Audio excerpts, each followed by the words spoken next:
সবই তো তোমার লাগে। হ্যাঁ, খুলে ফেলো। চলো, দিতে হবে বাবা এটা।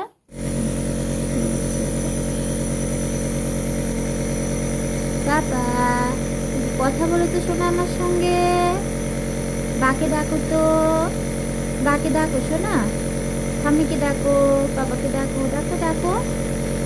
কথা বলে না। কান্না করে সবাই, জানো কান্না করলে কত ভালো।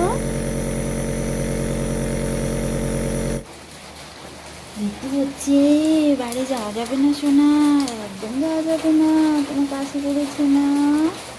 এই দেখো কি জোরে বৃষ্টি হচ্ছে, যাওয়াই যাবে না বাইরে। এখান থেকে একটু দেখি। হ্যাঁ, কত বৃষ্টি দেখে তারপর পাপা তো চলে আসে না, যাওয়া যাবে না। তুমি পাপার কোলে থাকবা, আমি নানা করবো। হ্যাঁ, পাপার সঙ্গে খেলু খেলু করবা, ঠিক আছে? না না না না, একদম যাওয়া যাবে না। Good morning my dear friends, welcome back to my family. আশা করি সবাই ভালো আছে, সুস্থ আছে বন্ধুরা। আমরাও ভালো আছি, কিন্তু কতটুকু ভালো কিছুটা হয়তো আন্দাজ করতে পেরেছে। ঘুম থেকে উঠে আয়ুষকে নেবুলাইজার দিতে হয়েছে আমাদের। কি বাবা, যাওয়া যাবে না। ওয়েদারটা বেশ ভালোই ছিল, কাল থেকে এরকম হাওয়া বাতাসও রয়েছে, আর সঙ্গে বৃষ্টি, ভারী বৃষ্টি হয়েছিল, এখন একটু কমেছে। আমার আয়ুষ তো দেখো বাইরে যাওয়ার জন্য পাগল হয়ে গেছে। এই হঠাৎ করে ঠান্ডাটা পড়ে যাওয়াতেই হয়তো ওর কাশিটা আবার বেড়েছে। না বাবা, একদম যাওয়া যাবে না, উত্তাল হয়ে গেছে বাইরে যাওয়ার জন্য। বৃষ্টিতে ভিজলে উপায় আছে? এখানে দাঁড়িয়ে থাকা যাবে না বেশিক্ষণ। চলো ঘরে চলো। শরীরটা আয়ুষের আবার খারাপ হয়ে গেছে, দেখে তো বোঝার উপায় নেই। এক্সপ্রেশন আছে ঠিকঠাক, কিন্তু ভিতরে ভিতরে শরীরটা খুব খারাপ। খাবার খেতে তো পারছেই না, এমনিতেই খেতে চায় না, এখন খেলে বমি করে দিচ্ছে কাশির জন্য। না, এখানে বেশিক্ষণ দাঁড়িয়ে থাকা যাবে না, যাওয়ার জন্য পাগলামো করছে। চলো বাইরের কাছেই চলো, এখন রান্নাঘরেও যাওয়া যাবে না, অনেকক্ষণ ছিলে কোলে ঝুলে ঝুলে। যা না, বাবার সঙ্গে খেলবি। হাতে রাখো ন্যাকড়াটা, যে কোনো মুহূর্তে বমি করতে পারে। বাবা তুমি থাকো, আমি রান্না করতে যাই। হ্যাঁ, বাচ্চা অসুস্থ থাকলেও তো বন্ধুরা সংসারের কাজকর্ম তো আর বসে থাকে না, ওগুলো তো একই সঙ্গে তাল মিলিয়ে সব করতেই হয়। এটা সাধারণ ঘরের সব বৌদেরই ধর্ম কর্ম, যাই বলো না কেন। তো ওকে কোলে নিয়েই না ডিম বসিয়েছিলাম সেদ্ধ। কাল রাতেই এসে বাবা বলেছিল আজকে সকালবেলায় ডিমের কারি আর ভাত করতে। ভাত সচরাচর ও খেতে চায় না, মাঝে মধ্যে খায়, তখন ওর পছন্দের একটা ডিশ করে দেওয়ারই চেষ্টা করি, যেটা খুব কম সময়েই করা যায়। তো ডিমের কারিটা আমি খুব কম টাইমের মধ্যে করে ফেলি, তাই আজ এটাই হচ্ছে। আয়ুষকে কোলে নিয়ে একটা ওভেনে দুধ বসিয়েছিলাম, আর একটাতে দেখো ডিম কম আছে দুটোই বসিয়ে রেখেছিলাম। এক ফাঁকে এসে দুধটা অফ করে গেছে, এবার ডিমটাকে খোসা ছাড়িয়ে নিচ্ছি। এদিকে দুপুরের রান্নার মাছও ও ফেরার সময় নিয়ে এসছে। আজকে সবজি আনতে হয়নি, গতকাল বেশ কিছু সবজি রাতের বেলায় কিনে নিয়ে এসেছিল।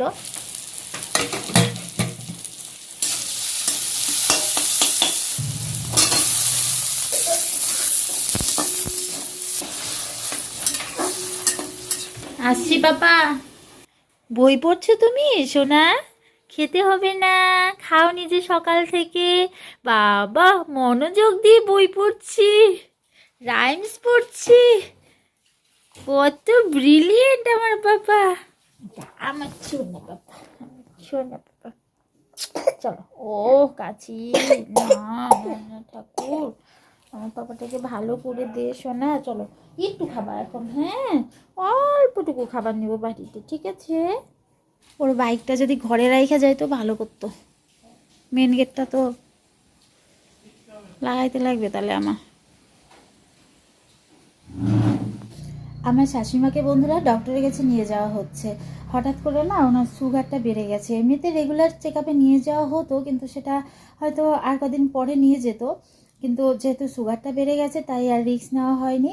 সঙ্গে সঙ্গেই গতকালই ব্লাড টেস্ট করা হয়েছে, আজই এসে পাপা ডক্টরের কাছে নিয়ে যাচ্ছে। তো আমি ওরা বেরোনোর পর সব গেট টেট লাগিয়ে একটুখানি খেয়ে নিলাম, আয়ুষের পাশেই বসে। সকাল থেকে তো এখন পর্যন্ত কিছু খাওয়া হয়নি, দৌড়ঝাঁপ করেই যাচ্ছি।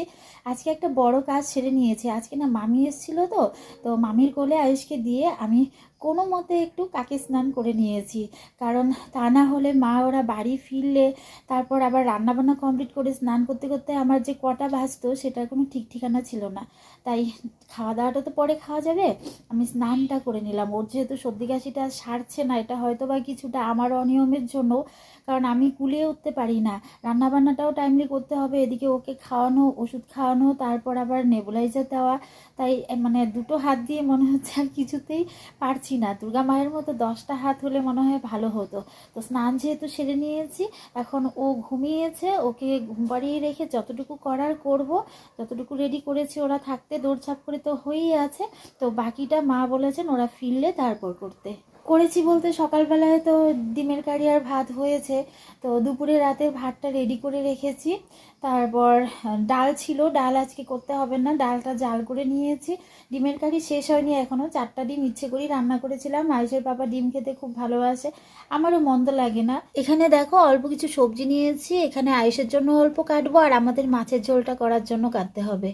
আয়েশের পাপা ঠাম্মি দুজনেই আমাকে একদম কড়াভাবে বলে গেছে যেন একটা মাছের ঝোলের বাইরে কিছু না করি ওকে কষ্ট দিয়ে, কিন্তু একটা পদ দিয়ে কি আর দুপুরের খাওয়া চলে বলো? তাই আমি চেষ্টা করব সঙ্গে কিছু একটা করার। তো বন্ধুরা পাশে থেকো আমার, তোমাদেরকে নিয়ে আর আয়ুষকে নিয়েই আমার এখন পথ চলা। তোমাদের প্রত্যেকের ভালোবাসা সাপোর্ট পেলে বন্ধুরা আমি সংসারের কাজকর্মগুলো যেরকম দৌড়ঝাঁপ করে করতে পারি, তেমনি নতুন একটা ভিডিও তৈরি করারও শক্তি পাই। তা না হলে বন্ধুরা আমার এইটুকু বাচ্চা নিয়ে না আমি বাচ্চা সংসার দুদিকে একই রকম তাল দিয়ে সামলাতে পারতাম না। আমি কোথাও যাইনি তো বাবা, আমি তোমার সঙ্গেই ছিলাম। মারা যদি একটু কাজ না করে তাহলে পাপা ঠাম্মি এসে খায় কি বলো তো? আমি এখানেই ছিলাম। এত মশা হয়েছে ঘরটাতে, বৃষ্টি হলে বলে মশা কমে, এখন দেখি মশা বাড়তেছে, আরো থাকা যায় না, বাচ্চাটা ঘুমাইতে পারলো না শান্তিতে।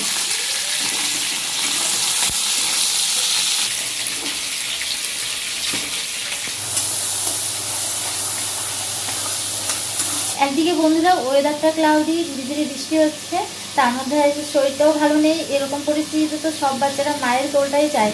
তাই আজকে না ও পিওর ঘুমোয়নি, একটু বাদে বাদে উঠে পড়ছিল। এভাবেই দৌড়ঝাঁপ করে করে মোটামুটি সব কিছুই রেডি করেছিলাম। লাস্ট মোমেন্টে যখন মশলা বাটবো তখন আমি বাধ্য হয়ে মামিকে ফোন করেছি, কারণ শিলনোড়ার আওয়াজে যদি ওর ঘুমটা ভেঙে যায় আমি টের পাবো না।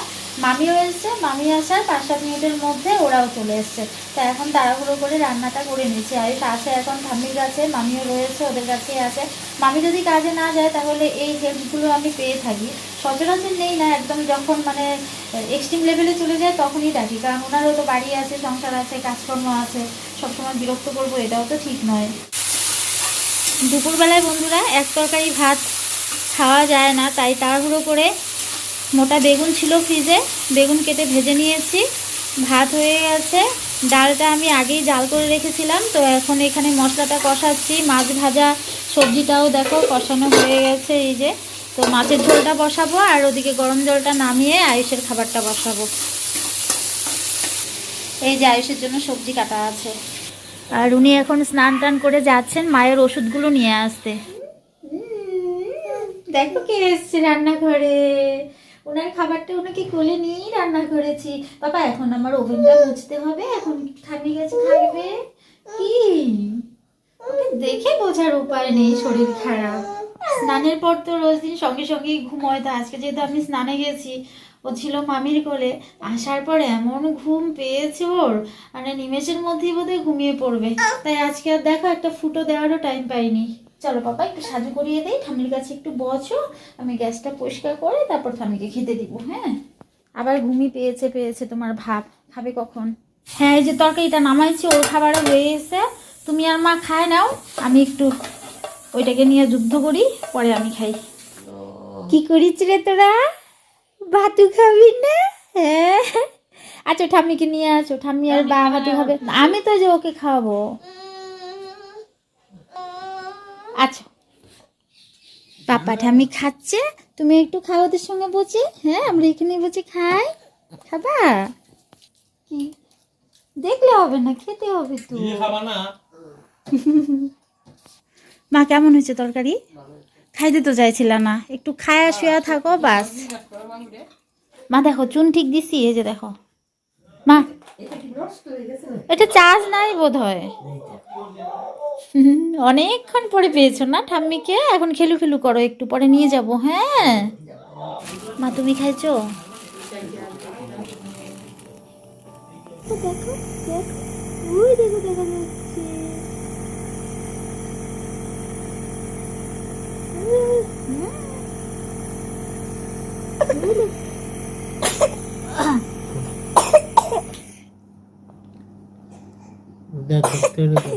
ধরতে লাগবে না, ও ক্লান্ত হয়ে গেছে। আইটু বাবা, আইটু দিলে শেষ হয়ে যাবে শোনা, খুলেই ফেলছে।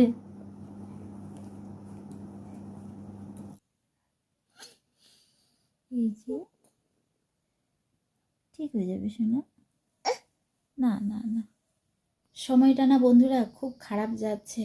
আজ অক্টোবর মাসের 26 তারিখ, জানি না আজকের ভিডিওটা তোমরা কবে পাবে, কিন্তু দেখো আয়েশের মানে শরীর খারাপের মধ্যেও বেশ হাসি খুশি ছিল, এনার্জেটিক ছিল, কিন্তু রাতের বেলায় হঠাৎ করে জ্বর চলে আসছে। আয়েশ সুস্থ থাকলেও আমার রাতে ঘুম খুব কম হয়, আর শরীর খারাপ থাকলে বন্ধুরা আমি সারা রাত দু চোখের পাতা এক করতে পারি না। হঠাৎ করে বন্ধুরা 2টা-2:30টার দিকে দেখি ওর শরীরটা খুব গরম গরম লাগছে। আয়েশের পাপাকে তখনও ডাকিনি, ওকে তো সকালবেলায় বেরোতে হয়।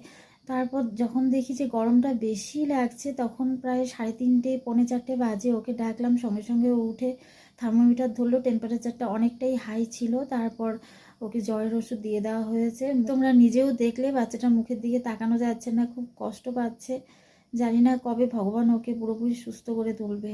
তো এখন ভালো লাগছে না, ও ঘুমিয়েছে একটু পাপার কাছে। ভোরবেলায় তোমাদের সঙ্গে কথা বলতে আসছি। বন্ধুরা প্লিজ প্রে করো আমার আয়ুষ যেন তাড়াতাড়ি সুস্থ হয়ে যায়।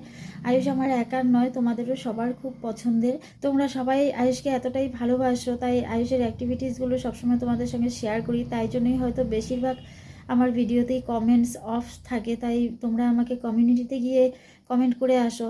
এর থেকেও আমি বুঝতে পারি তোমরা আমাকে কতটা ভালোবাসো। বন্ধুরা প্লিজ সবাই পাশে থেকো আমার, এভাবেই আমাকে সাপোর্ট করে যেও, যাতে এত দুর্যোগের মধ্যেও, এত চরম দুঃসময়ের মধ্যেও আমি একটা করে নতুন ভিডিও রোজ দিন তৈরি করার সুযোগ পাই। তো বন্ধুরা ভিডিওটা শেষ করলাম এখানেই, আবার নতুন ব্লগে দেখা হচ্ছে। তোমরা সবাই ভালো থেকো, সুস্থ থেকো।